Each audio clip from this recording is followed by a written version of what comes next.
Hello guys, compartment और improvement के एक फुल वीडियो में आपका स्वागत है। इस वीडियो को पूरा स्टार्ट से लेकर के एंड तक देखें, एक एक पॉइंट पूरी जानकारी मैं आपको दूंगा।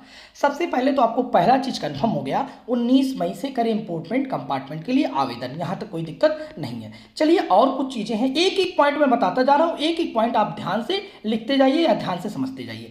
पहला पॉइंट है, यहाँ पर 19 मई से 10 जून तक ऑनलाइन आवेदन लिए जाएंगे। ठीक है, यहाँ तक कोई दिक्कत नहीं है।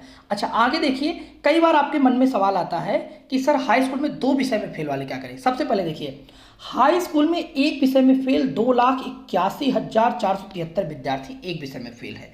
वो इम्प्रूवमेंट परीक्षा देकर अपने अंक बढ़वा सकते हैं, इतने विद्यार्थी जो फेल हैं।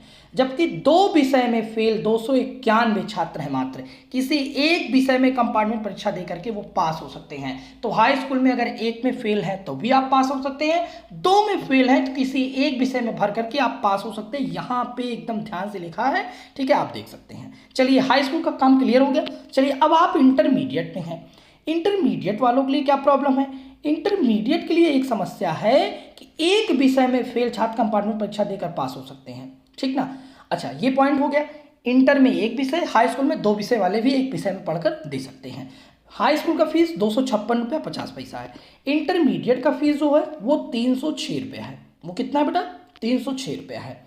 13 जून तक आपको इसकी हार्ड कॉपी भेजनी है, बाकी ऑनलाइन तो 10 जून तक ही होगा। चलिए, और यहाँ पे देखिए, यहाँ पे कुछ चीज़ें लिखी गई है, कई बच्चों का कमेंट होता है, उसको हम बताएं। जैसे जो फिजिक्स केमिस्ट्री मैथ वाले हैं, या जो ऐसे परीक्षा दे रहे हैं जिनको लिखित और प्रैक्टिकल दोनों है, ठीक ना। आंतरिक मूल्यांकन एवं इंटरमीडिएट के कंपार्टमेंट परीक्षा के लिखित एवं प्रयोगात्मक दोनों भागों में अनुत्तीर्ण रहे परीक्षार्थियों को दोनों भागों की परीक्षा में सम्मिलित होना होगा। अगर आप फिजिक्स के पेपर में फिजिक्स में भी फेल हैं, प्रैक्टिकल में भी फेल हैं, तो दोनों में आपको प्रतिभाग होना पड़ेगा। फिर हल्का सा एक पॉइंट और देखिए, ठीक ना, घबराइए नहीं, एक एक पॉइंट।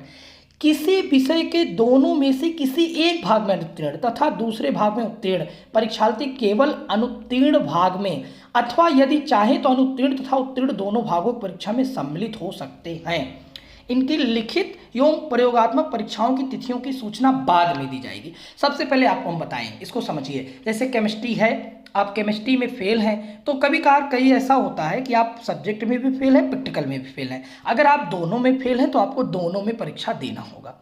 सपोज करिए आप केवल केमिस्ट्री में फेल है, लिखित में, प्रैक्टिकल में फेल नहीं है, तो आपको केवल लिखित परीक्षा देना पड़ेगा, ठीक है। अच्छा, आपको लगता है कि नहीं सर हम प्रैक्टिकल में फेल हैं और हम इसमें प्रैक्टिकल में फेल हैं, तो अगर आपको लगता है कि केमिस्ट्री में हमारा नंबर बढ़ जाएगा तो आप दोनों दे सकते हैं, आपके ऊपर डिपेंड है। जैसे किसी में फेल है, मान लीजिए प्रैक्टिकल में फेल है तो प्रैक्टिकल का दे दीजिए, और फिजिक्स में फेल है तो फिजिक्स दे दीजिए। अगर आप दोनों चाहते हैं तो आप दोनों भी दे सकते हैं, यहाँ पे यही चीज़ लिखा हुआ है। बाकी कोई समस्या हो, कोई भी दिक्कत हो, जरूर कमेंट करिएगा। मिलते हैं नेक्स्ट वीडियो में। थैंक